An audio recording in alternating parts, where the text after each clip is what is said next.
시간 하나님의 거룩한 은혜를 향하여, 내 마음 완전한 하나님을 향하여 오늘 하루 그런 복된 하루가 될 수 있길 바랍니다. 오늘 사도행전 10장 여기 고넬료가 등장을 합니다. 이 사도행전 전체를 놓고 볼 때 오순절 성령 강림 사건이 매우 중요한 사건이고, 그 다음에 바로 여기 이제 사도행전 요 고넬료 이야기가 굉장히 중요하기 때문에 사도행전 10장 전체와 11장에 이르기까지 기록이 요 내용으로 펼쳐지고 있습니다. 왜냐하면 예루살렘에서 시작된 복음이 이제 땅끝까지 전파되어야 되는데, 오늘 그 이방인을 향하여 복음의 문이 활짝 열리는 공식적인 역사가 바로 이 고넬료 사건이에요. 그래서 매우 중요한 위치를 여기 차지하고 있습니다. 그런데 오늘 말씀 속에서 우리가 중요한 부분 몇 가지 이렇게 짚어서 말씀을 나누려고 하는데, 하나님의 역사하시는 사람 어떤 사람인가 오늘 보세요. 오늘 고넬료가 2절 말씀에 보면 그가 경건하여 온 집안과 더불어 하나님을 경외하며 백성을 많이 구제하고 하나님께 항상 뭐 하던 사람입니까? 기도하던 사람입니다.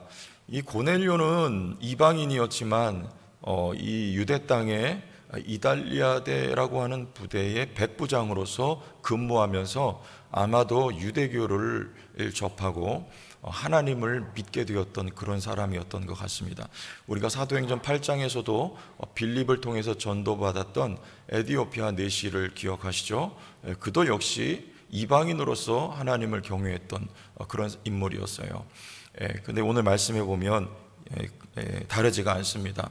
하나님을 경외했던 사람으로 항상 기도했던 그런 사람이죠. 여러분, 하나님은 어떤 사람에게 역사하시는가? 누가는 누가복음에서도 그렇고 사도행전에서도 그렇고 강조하는 것 중에 하나가 뭐냐면 기도입니다. 기도. 누가복음 18장에 대표적으로 과부의 기도가 나오죠. 누가복음 전반적으로 기도를 강조하고 있고, 또 성령을 강조하고 있고, 특히 또 여성을 강조하고 있고, 그 가운데 기도를 매우 강조하고 있어요. 기도하는 가운데 우리 베드로는 뭐 하고 있었습니까? 9절에 보니까 이튿날 그들이 길을 가다가 그 성에 가까이 갔을 그때 베드로가 기도하려고 지붕에 올라가니 그랬어요. 그 시각은 6시. 유대인들은 하루에 3번 시간 정해서 기도했죠. 3시, 6시, 그 다음에 9시, 9시, 12시, 3시. 베드로는 6시에 기도합니다. 이렇게 하나님께서는 항상 기도하는 사람들을 쓰신다. 누가복음과 사도행전을 보면 우리가 알 수가 있습니다. 여러분들 특별 새벽 기도회가 출발점이 되고, 물론 항상 기도하는 분들이 많이 계십니다만, 그러나 더욱더 기도의 불길이 활활 타오르는 우리 교회가 되기를 바라고, 여러분들 기도 가운데 하나님 앞에 쓰임받는 주일꾼들이 될 수 있길 바랍니다.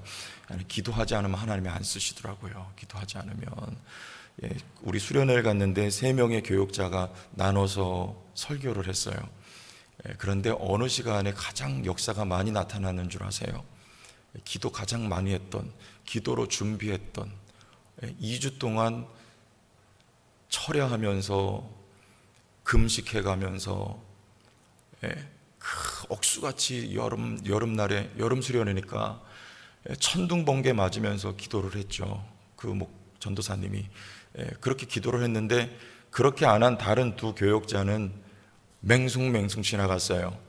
이분이 나는 맨 마지막 타임에 폐회 예배 내가 하겠다, 앞에 저녁 예배 2분이 맡으시라, 이렇게 얘기가 되고 폐회 예배를 맡았는데, 사실은 하이라이트는 둘째 날 저녁 아닙니까?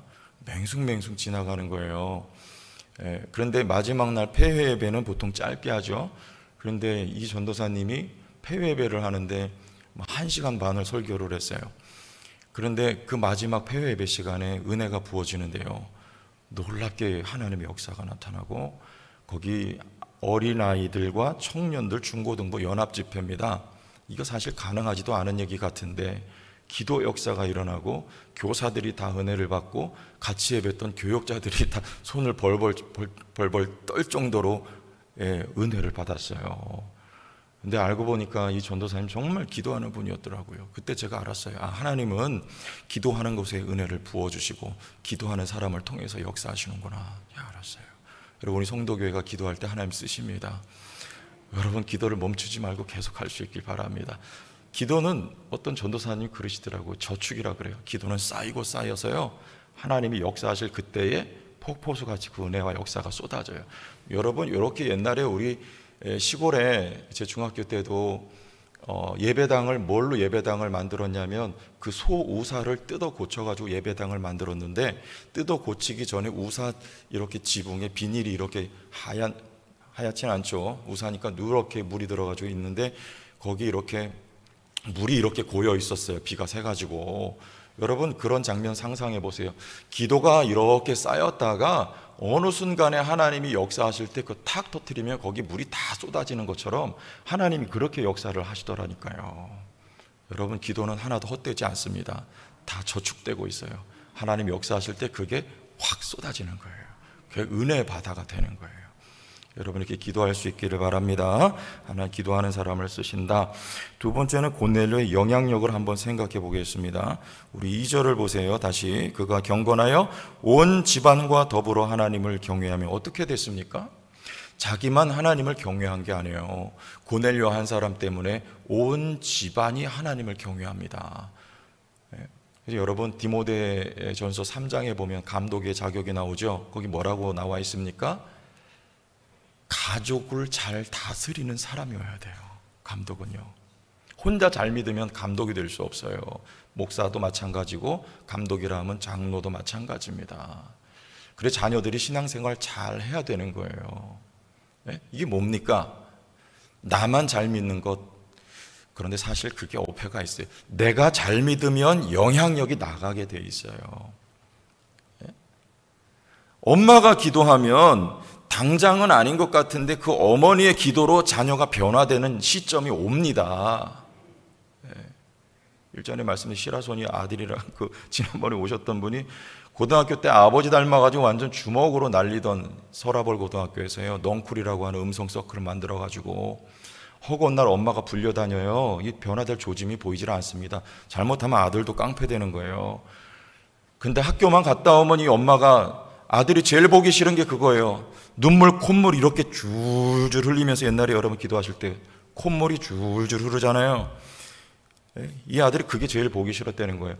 근데 보기 싫었던 그 장면, 그 어머니의 기도 때문에 어느 순간이 되니까 이 아들이 완전히 변화가 되더라고요.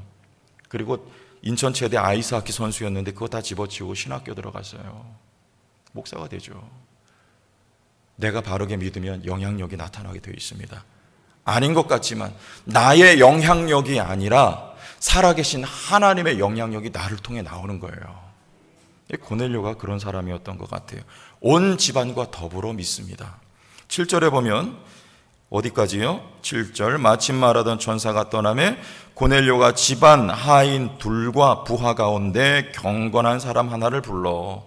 어떤 사람입니까? 하인도? 부하도 경건한 사람입니다. 무슨 말이냐면 이 고넬료 때문에 그가 백부장이면 그 수하에 몇 명, 100명이 있잖아요. 그 가운데 고넬료의 영향받아 하나님을 경외했던 사람이 있었단 말이에요. 그걸 경건하다 그러는 거예요. 하나님을 경외하는 것. 직장에서, 동료들에게, 그리고 후배들에게까지 영향력을 끼쳤던 사람. 24절 보세요. 24절. 이튿날 가이사라에 들어가니 고넬료가 그의 친척과 가까운 친구들을 모아 기다리더니. 누구에게까지요? 친척과 가까운 친구들에게까지. 여러분, 쉬운 얘기는 아닙니다. 그러나 시작은 누구예요? 고넬료 한 사람이에요. 고넬료가 여호와를 경외해.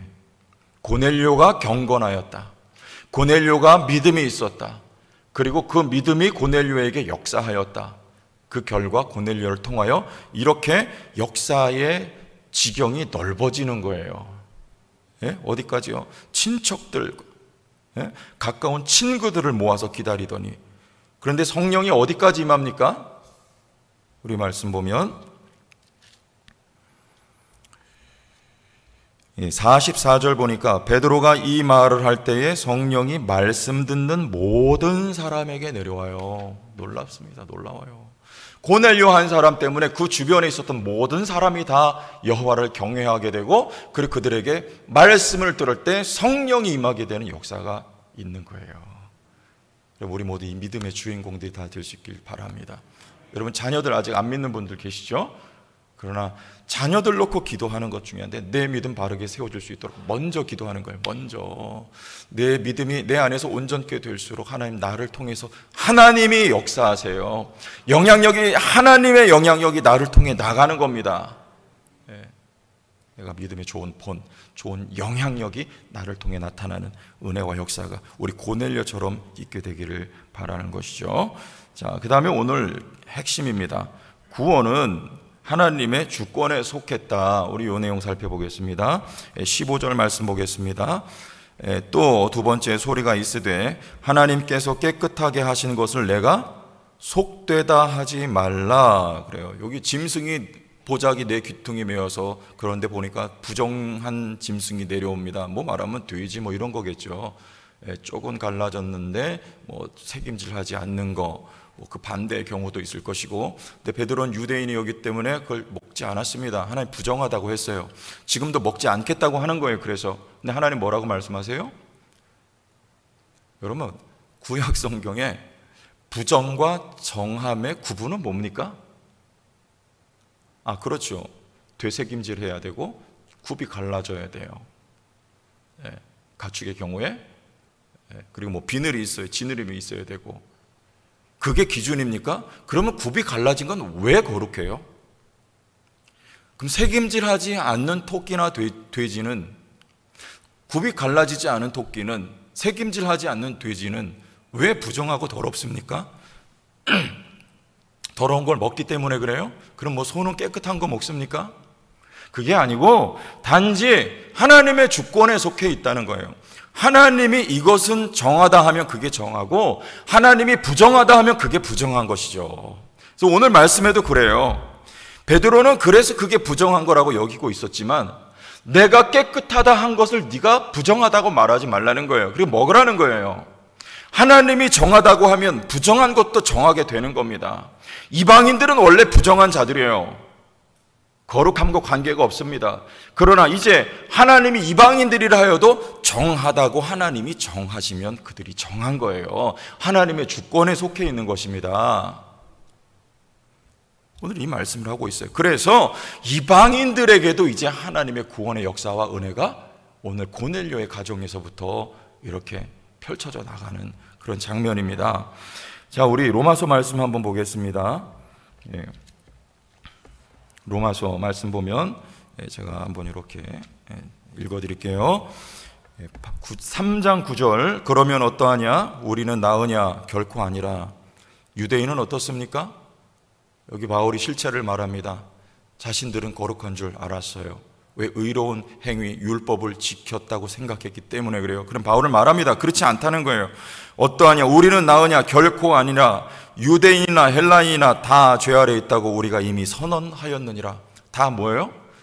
사실 실상은 유대인도 이방인도 다 죄인이란 말이에요. 더럽습니다. 얼만큼 더럽나? 의인은 없나니 하나도 없으며 10절에 11절 깨닫는 자도 없고 하나님을 찾는 자도 없고 다 치우쳐 함께 무익하게 되고 선을 행하는 자는 없나니 하나도 없도다.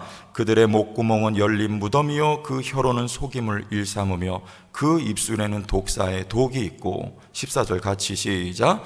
그 입에는 저주와 악독이 가득하고 그 발은 피 흘리는 데 빠른지라 파멸과 고생이 그 길에 있어 평강의 길을 알지 못하였고 그들의 눈앞에 하나님을 두려워함이 없느니라 함과 같으니라. 이게 누굽니까? 납니다. 여기 계신 여러분들이 이게 실체예요. 우린 다 더러워요. 그런데 여기에 은혜가 덮인 거예요. 여러분, 이 은혜를 예를 들어서 그럴 수는 없지만 싹 걷어내면 이 더러운 게 다 나예요. 여기에 은혜가 임한 것뿐입니다. 어떻게 해요? 우리 같은 장에 22절 곧 예수 그리스도를 믿음으로 말미암아 모든 믿는 자에게 미치는 하나님의 의인이 차별이 없느니라. 23절 모든 사람이 죄를 범하였음에 하나님의 영광에 이르지 못하더니 그리스도 예수 안에 있는 속량으로 말미암아 하나님의 은혜로 값 없이 의롭다 하심을 얻은 자가 되었느니라. 이런 내 위에 하나님의 은혜가 임하여서 값 없이 거룩하신 하나님 앞에 의롭다함을 얻게 되었어요. 이 더러운 나에게 은혜가 주어진 것뿐입니다. 여러분, 은혜를 찬송합시다. 은혜로 일합시다. 다른 사람에게 대해서는요, 기도합시다. 비방하지 맙시다. 우리 교회는 이제 다른 사람 좋은 칭찬만 합시다. 다른 사람 얘기할 때는 칭찬만 하세요. 아멘? 비방 금지. 아멘? 그래야 좋은 교회가 되고, 그래야 사탄이 역사하지 못합니다. 마귀는 더러운 말을 타고 역사해요. 왜요? 나도 그래요. 나도 저 사람하고 조금도 다를 게 없다니까요. 여기 이 사람이 바로 나예요. 의인은 없나니 하나도 없어요. 다 더럽습니다. 한 가지로 다 치우친 가운데 나도 속해 있다니까요. 나도 냄새가 난다니까요. 그러나 나에게 단지 은혜가 주어졌어요. 나 같은 죄인 살리신 주 은혜 놀라와 우리에게 있어야 할 것은 단지 감사와 찬양일 뿐입니다. 우리 교회 단지 감사와 찬양만 있기를 바랍니다. 하나님이 우리를 거룩하다 말씀하셔서 우린 하나님의 거룩한 자녀들이 다 되었습니다. 우리 성도교회 이와 같은 은혜가 가득한 교회가 될 수 있기를 주의 이름으로 축원합니다. 은혜로 일하고 은혜로 살아가고 은혜만 의지하여서 하나님의 영광이 돋보이게 되고 하나님만을 찬송하는 거룩한 교회와 개인의 삶이 될 수 있기를 바랍니다.